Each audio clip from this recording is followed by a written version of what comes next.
Welcome to episode 368 of We Don't Die Radio. I'm your host, Sandra Champlain, author of the international best-selling book called We Don't Die, A Skeptic's Discovery of Life After Death.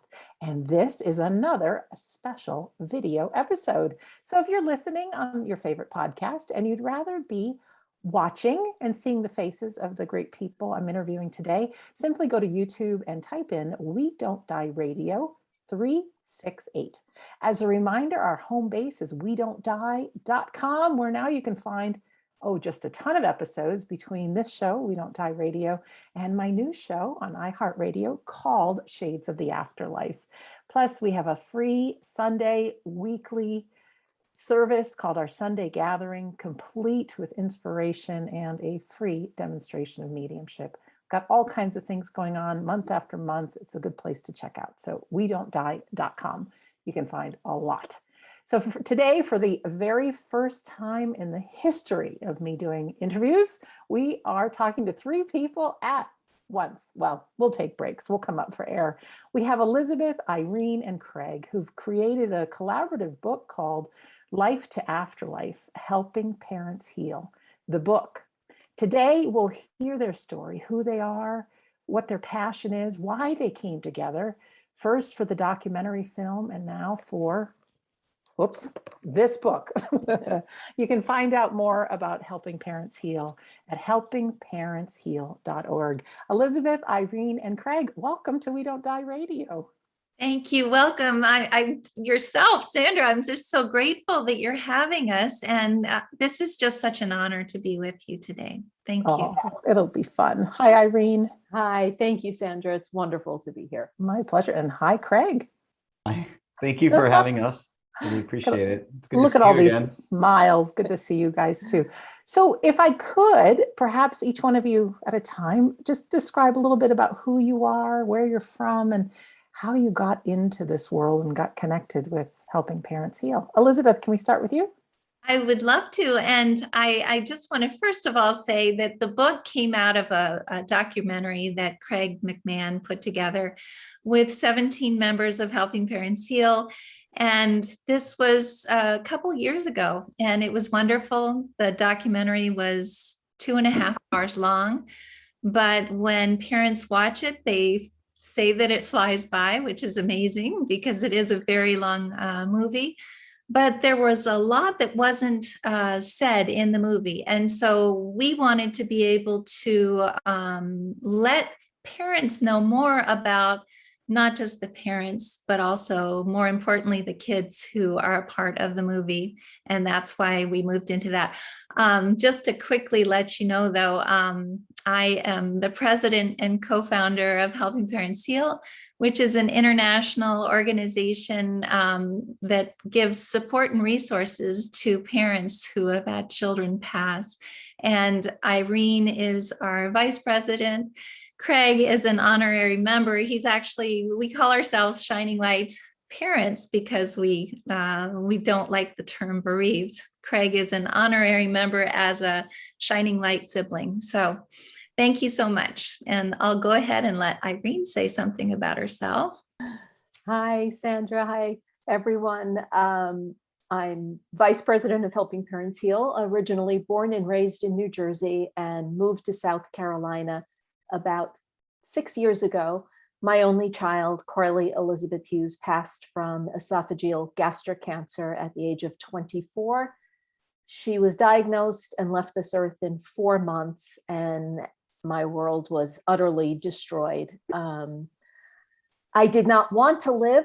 I really wanted to join Carly, and finding out about the afterlife and connecting with her through a medium changed my life. I found Helping Parents Heal. I met Elizabeth. She encouraged me to start a chapter here in South Carolina, and I did. I became very involved in the organization, and I was the conference chair for our first conference. I am conference chair for our upcoming conference next August. I'm a caring listener, wear many hats, and my life is filled with gratitude, and I am just so happy to be here on this earth. And every day I wake up and say, what can I do to honor my daughter today, and what can I do to make a difference in a parent's life? Thank you very much. And I think we all know firsthand the pain of grief, but the spiritual journey it can put us on and then lead us to where we are today, helping others, which I think is the biggest gift. And speaking of a big gift, we have Craig here. Craig, how did you get hooked up with these fine ladies at Helping Parents Heal? And if you could tell us a little bit about your story, because you're a man up to a lot of things. Yeah, I went to, I can't remember. It was Craig Hogan's conference in Scottsdale. And I had met Elizabeth there because I had just started the Life to Afterlife series and, via Mark Ireland. And Mark had said, I'd like you to meet Elizabeth and maybe consider doing an episode of parents. So, Elizabeth said, come on down. We'll do you can come to one of the meetings. And so I got to see a little bit about it. I was a little bit hesitant at first because I wasn't sure I understood, but Elizabeth talked to me a little bit more about how the parents are putting their lives back together and experiencing joy again and communicating. I didn't know that was about what I was about to see. A lot of the parents are actually communicating with their kids, which was, okay, now I'm in. Now I want to do it. So yes, that's how that Mom, Can You Hear Me came about. And like you had heard, 17 parents lost, or not lost. I guess, how would you say it? Had their children transition. So yeah, it's number 2 of the Life to Afterlife series, which originally I started out on Amazon, and now I've branched out to the YouTube channel Life to Afterlife spirituality series. So yeah, that's how I came about it. So people can look up Life to Afterlife to get into your series. There's a series. Life to Afterlife spirituality series on channel on YouTube. Also, the stuff is on Amazon, but it's not worldwide. It's just the United States. Okay. Well, YouTube, though, they can find you, I'm sure, right? Yeah, all that's international. Yeah. Okay. And then with the movie, when did that come about? Many of our people watching or listening right now don't know about that. So let's talk a little bit about the movie with Helping Parents Heal. Would you like Elizabeth to talk? Go ahead. No, I was going to say it happened at the Afterlife conference, and we met, and it started almost immediately, which was wonderful. You had asked me after going to a meeting of Helping Parents Heal if I could introduce you to a group of parents who have actually gone a little bit further down the healing path, to be able to concentrate on them. And so I got together an email and sent it out to all of my friends who have been on this journey with me for quite some time. We're all very different. All of us are, the one thing that connects us is our beautiful children. And it was such a fun experience to be able to talk about our kids during that filming.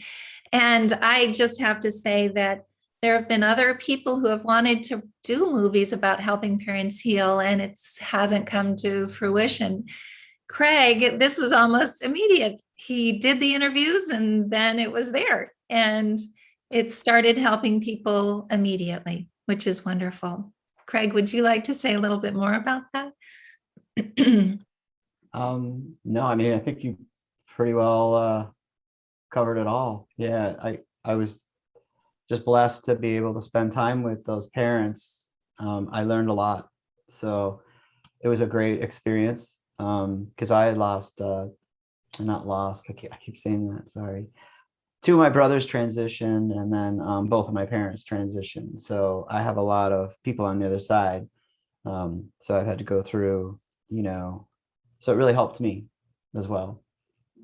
Being of service helps mega. And I think we all know that. So for the film, were there 17 people that you had to interview, and did they all fly out west? Well, for the most of them, they were local because they were, a lot of them were in Scottsdale, Carefree, I don't know, Fountain Hills. I don't know where everybody was from, but I think there was like Irene. I knew she flew out, but most everybody was a local. So they came to my studio and then we filmed there, yeah, in Scottsdale. Thanks. Irene, now you came the furthest distance. Can you explain your thoughts about what you've been through to being in the film?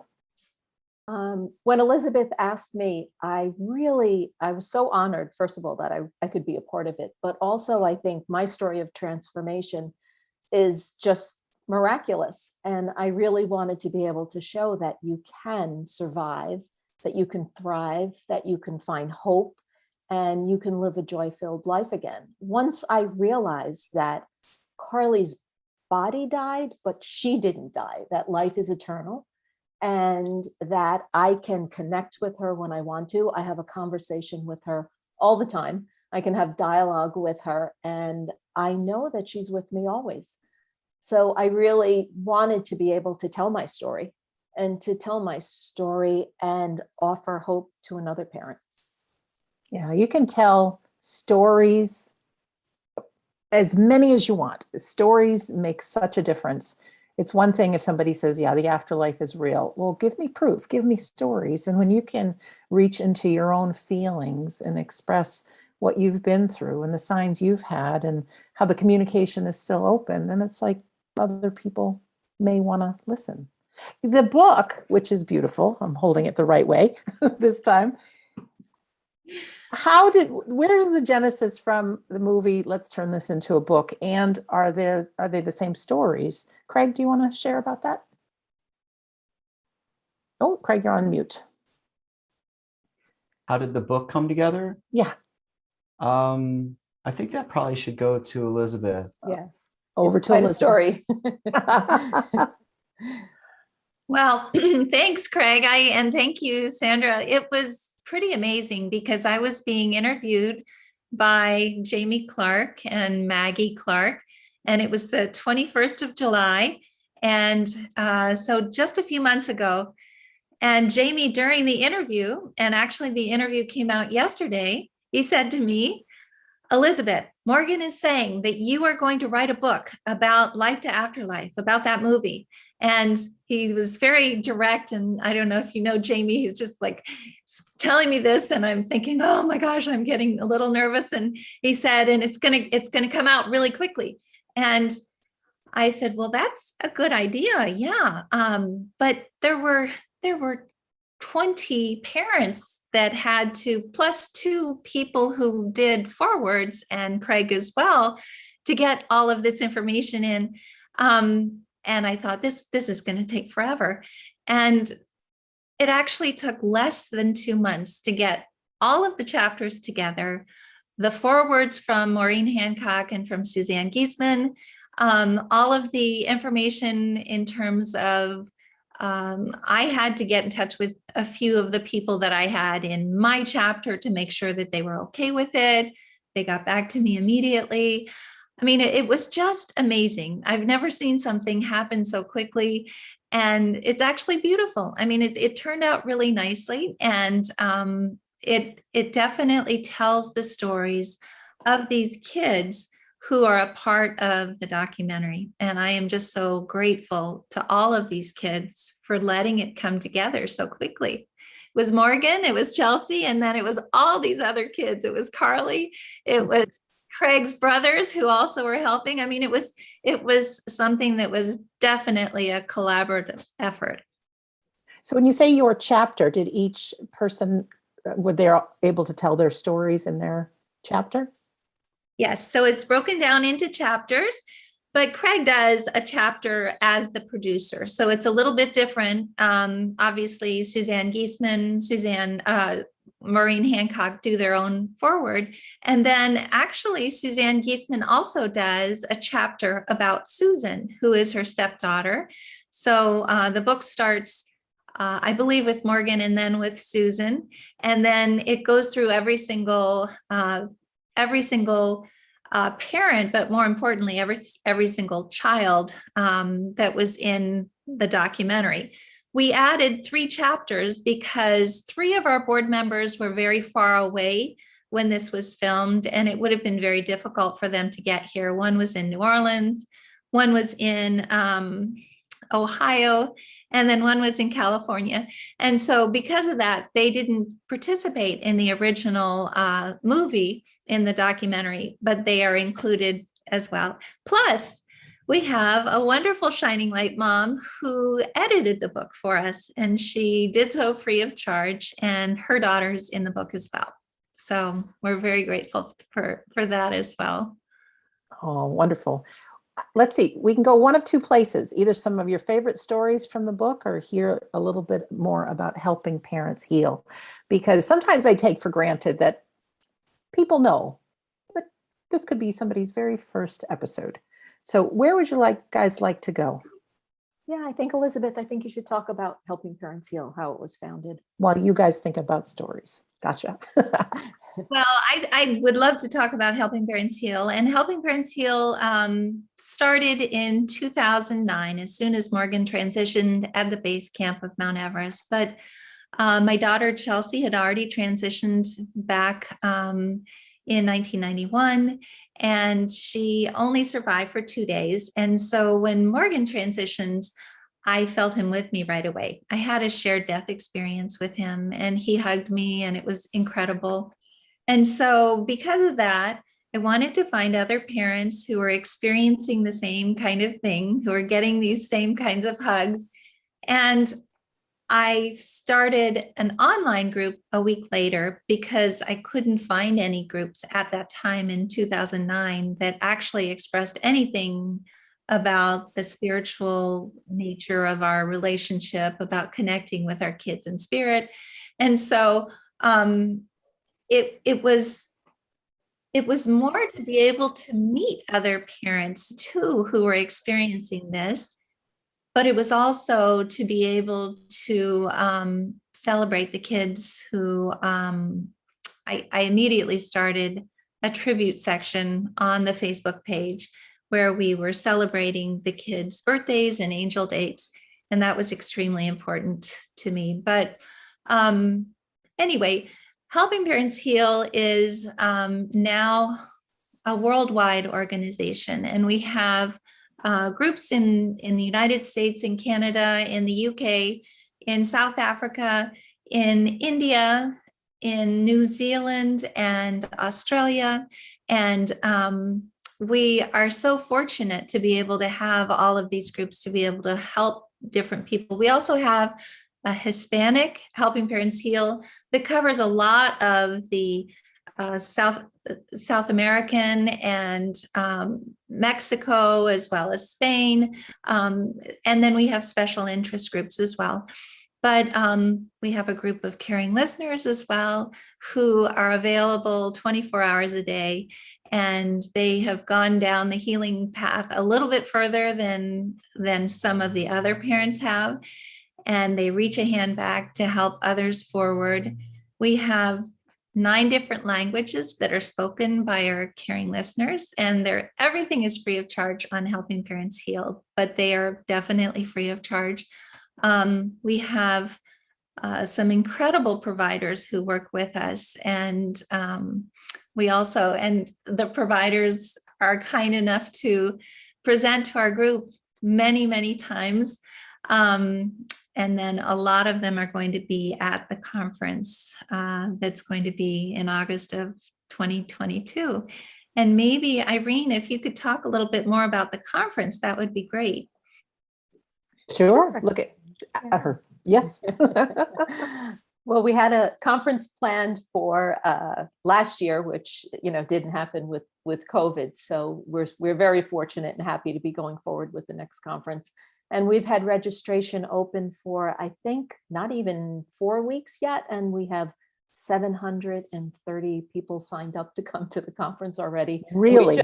We just about have the hotel sold out. So yeah, it's incredible. It's just absolutely amazing. Wow. For August 2022. Mm-hmm. Yes. Amazing. We told the hotel when we were planning the conference that we would sell it out. And the hotel was like, yeah, everybody likes to think that, but it's not easy. And Elizabeth and I said, well, we have a feeling it's going to. So yeah. And what's the conference all about? One can guess. It's parents invited. Yes, parents invited. We Mhm. have keynote speakers and breakout workshops. I'll try to name some of the speakers, and Elizabeth can help me. Keynote speakers, Suzanne Giesman. Gordon Smith is flying in from Scotland to speak. Mark Anthony is going to be speaking. Elizabeth, you've probably got the list. Go ahead. Yeah, so we have Dr. Mary Neal, Yes. Jeffrey Olson, Jeff O'Driscoll, as well as Levon Wells. And then we have who speak about specifically about forgiveness, like Ernie Jackson. We have people on our board. Ernie's on our board. Let's see, Mark Ireland, Dr. Mark Pitstick. We have a bunch of mediums who are going to be coming too, who are going to be able to do readings for parents while they're there at an extra charge. But they also are going to be doing gallery readings, which is included in the conference itself. And David Kessler. Let's not forget David Kessler. as well as Paul Dennison, who's going to be teaching us grief yoga, which is wonderful. We have sound healers coming with their crystal bowls as well, from Canada and from Colorado. There's just going to be a wonderful, and all of the speakers are on our website at www.helpingparentsheal.org. Craig will be there as well, and we're going to be doing a panel about the book, which will be wonderful. And speaking of Craig, he has so many projects that are upcoming, and I would love for him to be able to tell a little bit about some of these projects because they're just amazing. First of all, Craig, I would love for you to tell a little bit more about your spiritual journey, because you have had such an amazing journey from before you started making Life to Afterlife to everything that you're doing right now. Could you maybe tell people about that? Sure. Yeah. So I had one brother transition from a car accident. He was 18 years old, and that really shattered my family pretty hard. You know, and then years later, well, my mom and I continued the "Where is he?" conversation, and that kind of turned into, well, he must be in the afterlife. And then my mom opened up a hypnosis institute in Chicago to help other people. But this was quite some time ago. There was really no spiritual community at this point, and I was quite young. I was 9 years old when my brother transitioned. So my mom and I were talking about where was Carrie? Where is he?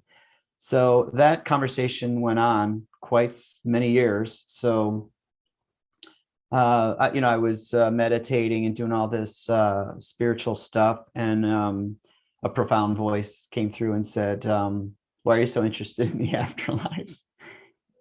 So they said, "You need to get your life on and start living a life, and you'll get to know about the afterlife soon enough." And so I carried on and got married, had a child, and everything like that. And then another brother transitioned from taking his life. I don't know if we can talk about the word on this YouTube thing. But yes, so he transitioned. Carrie transitioned from a car accident, and then Al transitioned thereafter. And both parents then followed with, so I became sort of an orphan. I do have my daughter, and then about 4 years ago, these beings of light came around and said, "You're going to start doing this stuff, this spiritual stuff." And I'd already been making movies for Amazon, and started the journey. And so, yeah, that was how it all kind of started for me. Was these transitions, and the beings of light have been guiding me. I would like to also say that while I was making the documentary for the 17 parents, the children were hanging around with me a lot. And that was a little weird for me because I hadn't experienced such spirit presence actively. And, I got myself immersed into each child because of the parents, and we scanned in photos, and I really got to know them. And the next thing I know, they were playing around with my computer. They wouldn't let me scan certain photos that they so it's just an interesting thing. And then whenever I would go to some of the meetings, they would all gather around me, and I'd be like, oh my gosh. So they all became friends of mine. Not only did the parents become friends, but the kids really just took a liking to me, and I took a liking to them. And so I built this relationship, and I felt that there is a helping parents heal kids in the afterlife, working probably just as hard, if not harder, to put together to help, parents and children, and to bridge that gap between this realm and that realm. And it's just been an amazing experience. I learned so much about the dynamics. Craig, you seem like a pretty lovable guy, so I can understand why the kids would want to hang around you. Can you talk about those beings of light that you said? I mean, did you have mediumistic thoughts before, or all of a sudden did you have this awakening? Well, you have to understand, I was a very spiritual person up until I was about 22, until a profound voice came through and said, knock it off. You get on with your life, and then we'll. So when they came 4 years ago, I was like, oh, and they really just started to introduce themselves to me as, spirit guides. And I felt there was other beings of light that had like an agenda, so to speak, where they knew that I could reach a lot of people. And they knew that I had I love the afterlife, and they knew that I would be perfect for. So they basically said, you're going to be doing this Life to Afterlife spirituality series and all these other contents, shows, and stuff like that. And I when I make movies, I use a blueprint, which is called a screenplay, and we follow it exactly.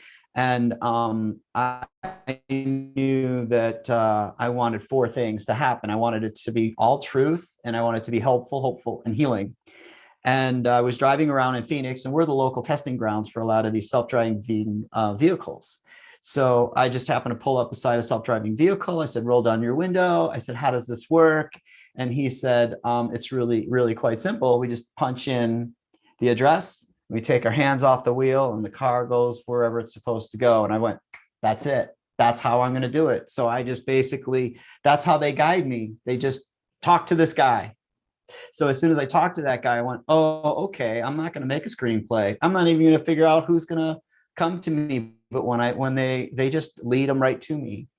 And it's interesting because I've had experiences where there was not exactly the truth, and the camera would go out of focus.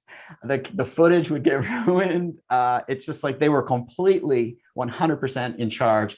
I just show up and I do what I do best. So it's been really interesting. I've really gotten to know them more and more, and they become integrated into my life.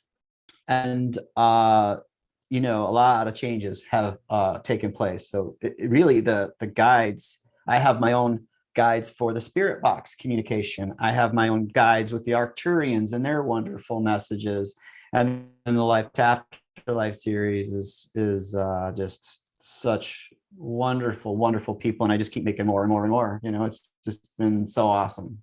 Oh, thank you. There's different types of mediums. There's people that work one-on-one with people, and there are people like you and me and my way, that the way we're getting it is we're the medium between this information and the people that are looking for it. So a big hug, pat on the back, everything for you stepping up to the plate and sharing. I mean, it's amazing what you're doing, and you're like the Energizer Bunny that just keeps going and going and going and creating.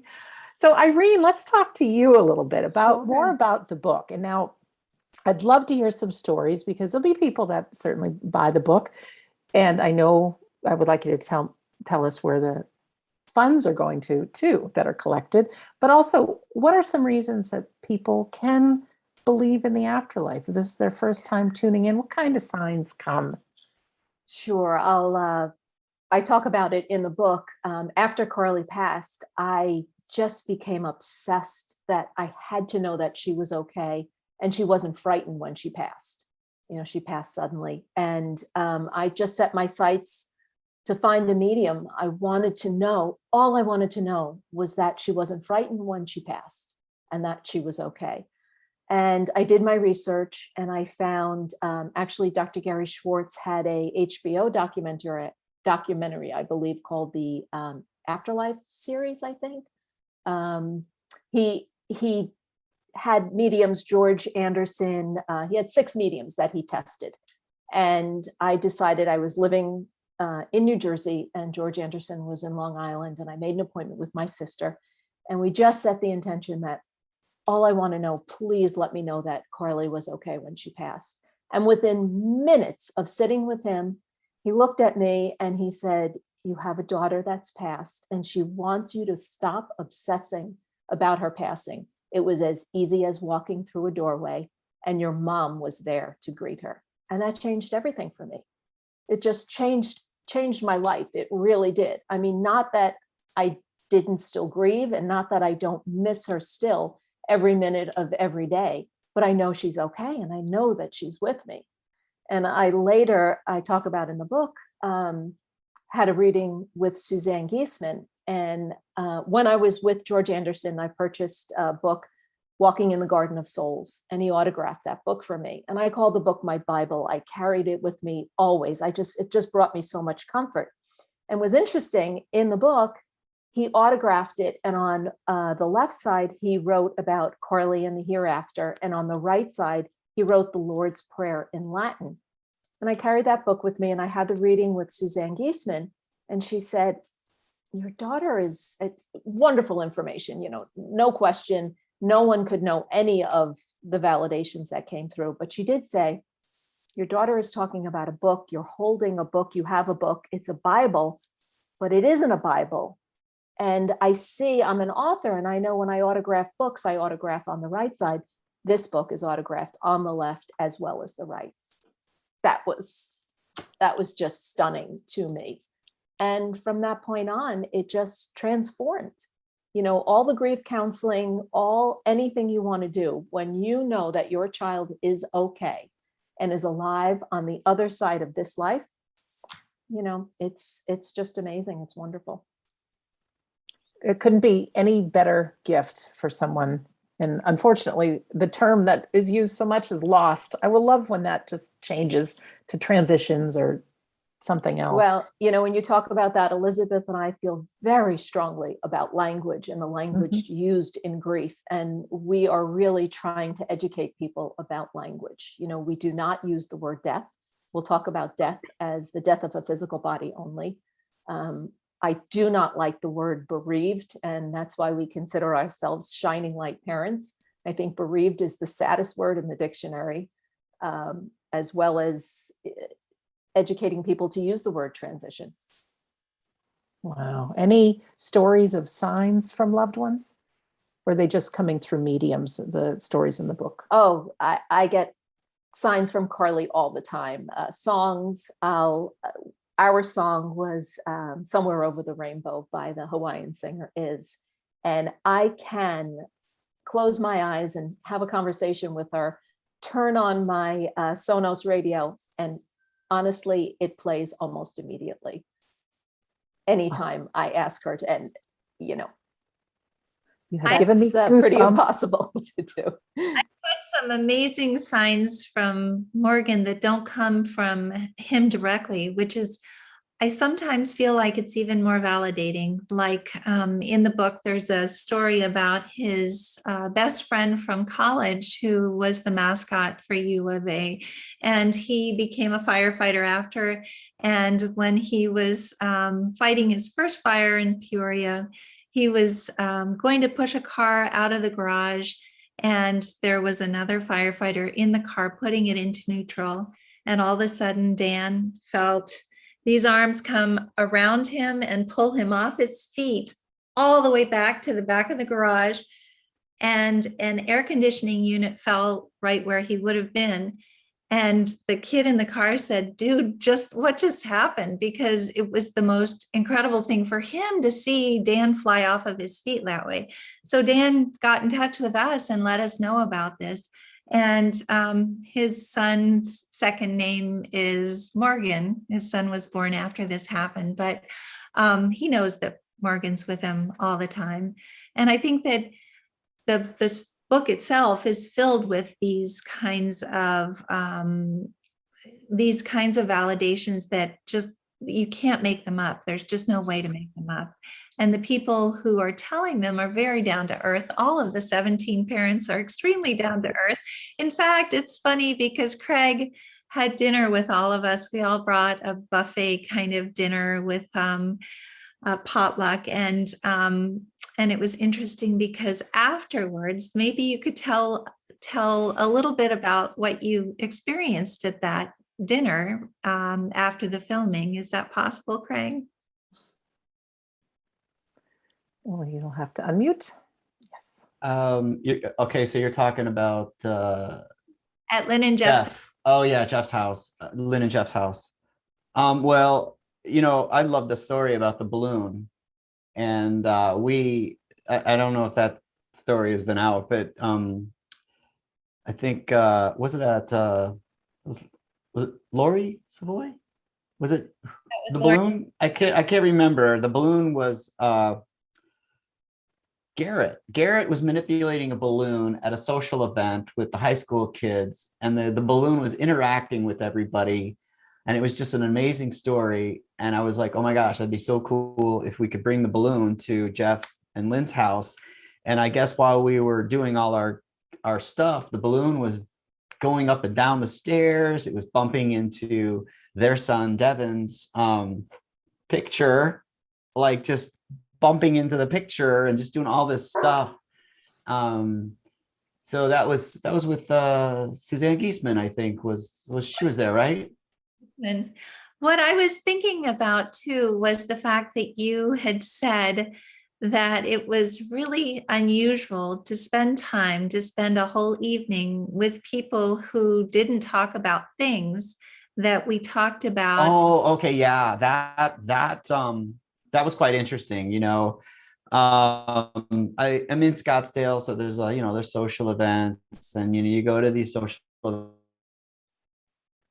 events, and I was just sitting there quietly observing while everybody was interacting, and the parents were generally interested in everything the other person was saying, and I was like, I've never seen anybody in a social environment where they're just waiting for the other person to finish so they could say their thing. They were genuinely caring. I could feel this empathy, this compassion, but we're losing you just a little bit. I was fortunate enough to, sorry, I don't know what's going on. That's okay. Maybe you could I think we got switch to somebody else until most of it, but that was beautiful. Thank you, Craig. But anyway, thank you for talking about that. It was such a special evening, and he had organized, Suzanne Giesman was going to be doing readings for all of the parents. It was the end of it was the wrap. And so it was very exciting. All of the parents were excited. The kids were excited as well. And it was a beautiful evening. But anyway, just wanted to throw that in there, that it's true that when we get together, we laugh a lot. We have so much fun. We don't talk about material things. Material things we don't care about those anymore. What we talk about is our kids, because we can't talk about our kids with anybody else. So it's really fun to be able to do so with people who understand. It's so important. There's enough people out there, I think, that we've all experienced, that don't believe. And that's fine. They're not interested in hearing what we have to say. They're opinionated, and that's okay. I think eventually people get on their own journey to look for reasons to believe, but people need people. How many people are involved with helping parents heal right now, Elizabeth? Last I talked to you, it was like 13,000. It's about 20,000. We're almost up to 20,000. And that's just counting the Facebook group. We have people all over the world as well. And of course, you never ever want that number to keep growing, because you don't want families to have to join Helping Parents Heal. But at the same time, it really is, I feel so grateful that they're finding us and that they know that their kids are okay, that they're happy, healthy, and home, and that we're still in school, and that all of our kids over there, which is pretty close to here, it's like just a sheet of wax paper separates us from them, but all of them are friends. All of them are having a blast. All of them celebrate all of these important anniversaries and birthdays and everything else that goes on here. They're not missing one bit of what goes on here. And I think that what's really important for parents to understand, and we say this all the time, there is not 1 second that will have passed when we see our loved one again. It's going to be as though we are picking up immediately from where we were before. They're not missing anything. We're not missing anything. Yeah, here on Earth, we have time. And I think a lot of people feel that their loved one is grieving and doing terrible in the afterlife, in the spirit world, when I think it's just a blink of an eye. They're with us. They can see us. They're involved in our activities. And the opposite is true with us. We have faith that they're there, but we can't see them like they can see us. So it's so important, I think, for everybody to get connected, whether you're a parent or not. I think Helping Parents Heal, I know, is for parents. And is there Helping Siblings Heal or something also? Yes. And there's Helping Fathers Heal as well, because fathers have a different trajectory than moms do, and they usually like to be together by themselves in a group. And Mike Edwards runs that.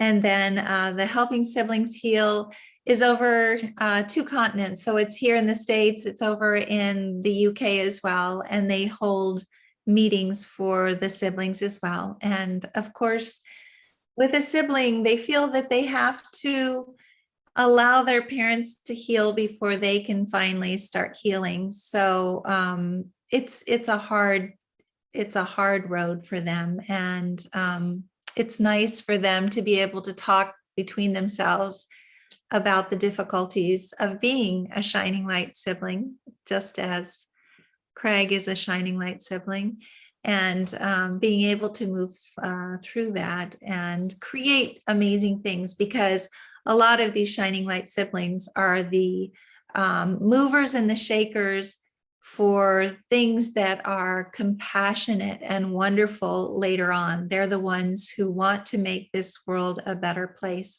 and they do. So Sounds like you guys too, making the world a better place, taking, I don't want to say the cards that were dealt to you, but going through grief is a experience that I wouldn't wish on anyone, but without it, I wouldn't be here talking to you guys. Yeah. And you wouldn't have written your beautiful book, and you wouldn't have been able to have this incredible, huge dynasty of all of these different ways to be able to help people. And I just feel so grateful that you are a trailblazer. You're one of the first that I knew about on this healing journey. And I know that you have been helping so many people, Sandra. So thank you for doing that. And thank you for continuously holding all of these meetings on Sundays and during the week. And it's wonderful. It really makes like a difference in so many people's lives. Yeah, it thank does. you. So many Irene? parents have found out about Helping Parents Heal through you. We get a lot of people that come to us. And, I spoke to a mom recently, and she said something that I think is so profound. She said, since I've joined Helping Parents Heal, I'm learning so much. And she said, It's as if my child has moved to a foreign country and now I'm learning that language. Oh, that's a nice way of putting it. Absolutely, it is. Yeah. It's a whole different way to communicate Mhm. and belief. And it's so important to tap into our own feelings, because I think for most of us, we'd love to have our lights flash on and off, or see a road sign that's got our loved one's name on it. But sometimes these messages are so subtle. It could be just a shared memory that all of a sudden just sneaks in, or the smell of somebody's cologne, or something like that. Irene, I wanted to ask about your YouTube channel, because if you're not a Shining Light parent or sibling or dad, you can still access so much of what Helping Parents Heal offers with some amazing videos on your YouTube channel. Well, about that? when COVID happened, Elizabeth and I started almost nightly Zoom meetings, because we were no longer holding in-person chapter meetings. So we started holding these Zoom meetings, and parents just absolutely loved it. You know, every night, almost Monday to Thursday, we would have these wonderful speakers on. And do we have over 200 videos now, Elizabeth, on YouTube? 300. Almost 300. Oh my goodness. So yes, so it's the Helping Parents Heal YouTube channel, and all of our meetings, Elizabeth, as soon as they're finished, she uploads them to YouTube, and they can be accessed, because like Elizabeth said, we have parents all around the world, so they can't join us always as the meetings are happening, and they can watch them anytime. So yeah, wow, I didn't realize we had 300. Wow. That's quite a bit. I'm so proud of you guys. I really am. I just had a great thought and now it's gone. See, you're in the moment, it disappears.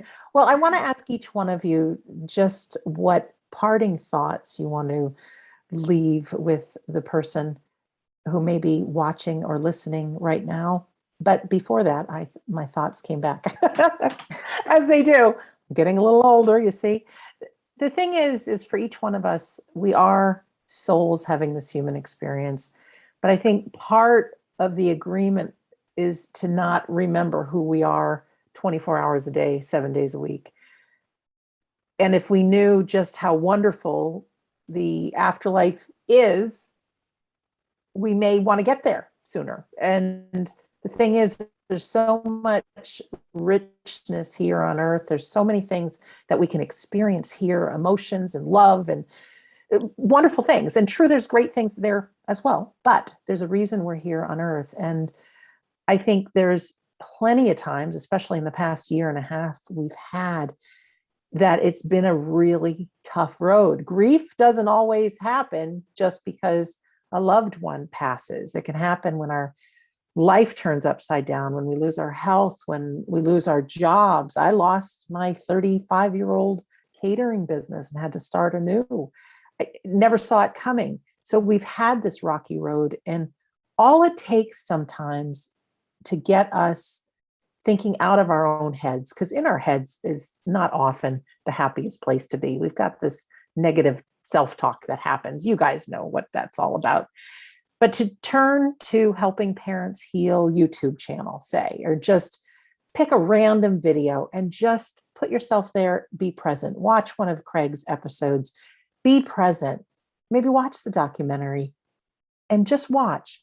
There are gold nuggets for each one of us in each of those things. And there's just that little whisper that you're going to have that there really is a bigger picture. Your life is important. You are important. There's only one of you for a reason. You shouldn't be anywhere else other than where you are right now, no matter what age you are. It's not too late. You're in the perfect place. I think guilt can be thrown out the window. Each one of us makes the decisions we know are best at the time, but you are completely supported, not only with these beautiful people that I'm talking to today, but also we've got a whole team of beings and loved ones that surround us in this invisible space. So it takes an action, though, on our end, whether reading a book or watching a video or listening to an episode of a great podcast to help us remember who we are. So with that, I want to ask each one of you just some closing thoughts, or look into your soul and talk to our listener or our viewer. Can we start with you, Craig? Yeah, okay, great. So the most recent episodes of the Life to Afterlife series was the ones that I interviewed people that trans died and came back in their experience. And so I thought I was all set to do number 4, and the beings of light said no. They wanted me to talk about how to deal with clearing up past life traumas and karmic cobwebs. And so that's where I actually have Elizabeth in this next episodes. There's going to be 3 about, how to deal with these adversities and how to put our lives back together. So I brought 3 parents, not from the documentary. It's just Elizabeth was the one, and then I have Joe McClellan, who channel writes Christopher, his son, into, I believe he's gotten his 2nd book out by now, it must be. And then another mother that just really took me by surprise, because she really put her life back together. I was actually talking to her 3 months after her 19-year-old son transitioned, and I was just amazed at how she was processing it so well.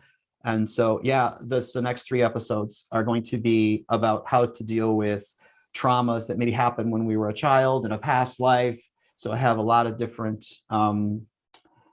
types of healers and counselors and whatever you want to call it. So it could be anything from, we talked about QHHT, which is Dolores Cannon's way of using hypnosis, EMDR, soul retrieval. I have one guest that spent 30 years in 6 different indigenous cultures learning about all the different spirituality that they do. So that's really amazing. Unfortunately, Anne just transitioned a couple of days ago due to COVID. So I was actually really blessed to have all her 30 years of embodiment of work of studying these indigenous cultures, whether it's West Africa or South Africa, India. She talks about healing herself of cancer and everything, all these wonderful things. So I was going to originally do Death and Back 4, but then the Beings of Light said no. And it just so coincided with a major transition that happened in my life. And so it was all about the dark night of the soul, working on how to put, all this into place. So it's going to be,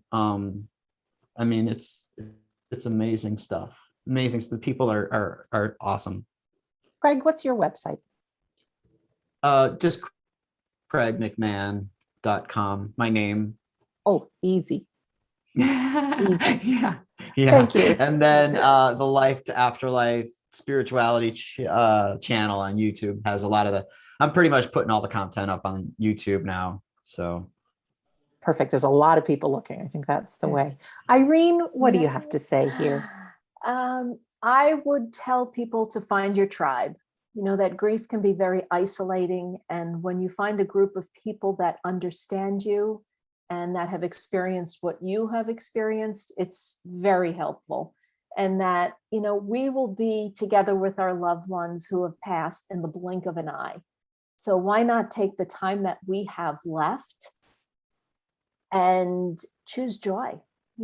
Choose joy. That's what I'd like to say to people. We make a choice every day how we are going to live.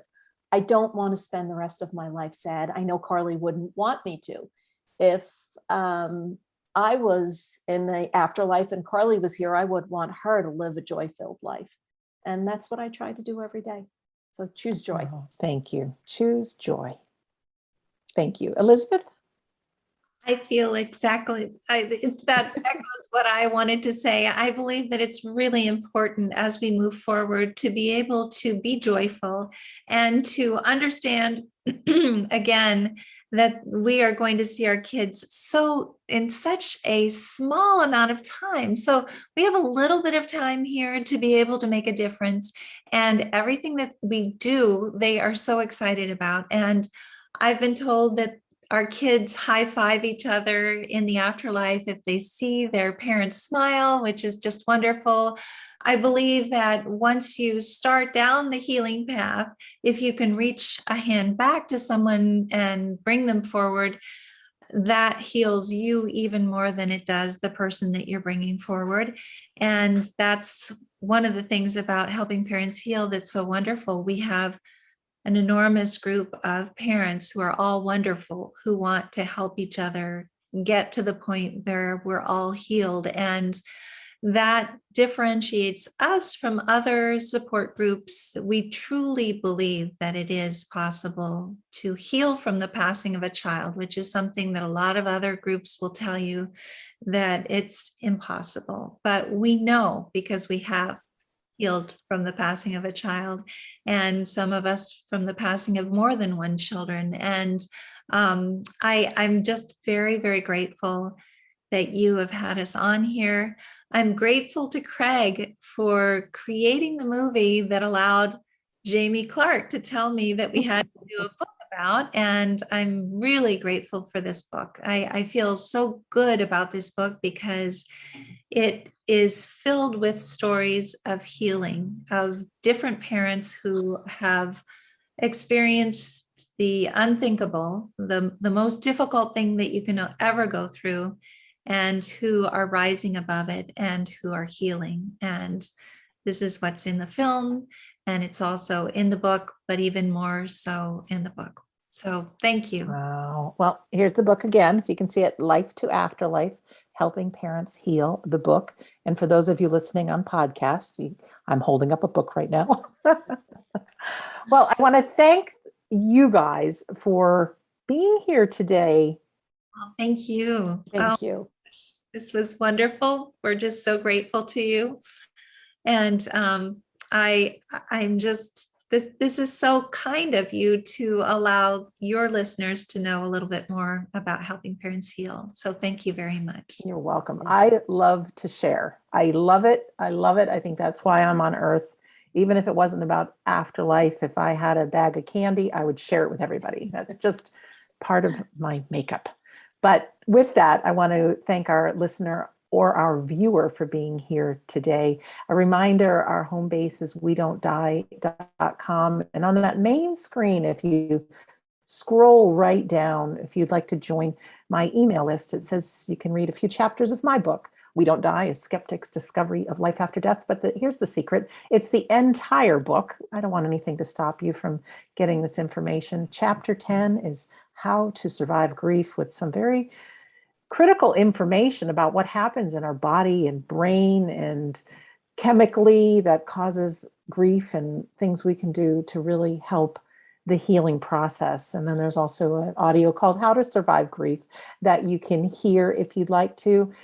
We also offer a free Sunday gathering. It's our inspirational service, and it is amazing. They are fun, they are lively, and part of each and every one is a medium demonstration. So people in our online congregation can get readings from our mediums. Really pretty exciting. We always have upcoming courses, and you can tap into your own psychic nature and mediumistic abilities and take a personal journey on your path to spirit and really get to know who you are as a soul being in here, this life. I think it's very important that we get to know ourselves. You can find out more about our fabulous guests at helpingparentsheal.org. Pick up a copy of the book at your favorite bookstore, which is probably Amazon, easiest for all of us to get to real fast. So in closing, my name is Sandra Champlain. I've been your host on We Don't Die Radio. I do believe that life is an education for our souls, and our life here on earth is important. So add some joy into your life. Sometimes you just have to be proactive and do it, even if your mind is saying something else. Think of what you're grateful for. Take a moment, slow down, just be present to the space around you. It is packed filled with loved ones who care for you, who support you, that are going to be there to see you when you close your eyes and open them again in the afterlife. They're right there. They're your biggest champions. It's so important, though, for each and every one of us to live life while we're here, because there really is some good things in it. So I really want to thank everybody for listening or for viewing, and we'll see you soon.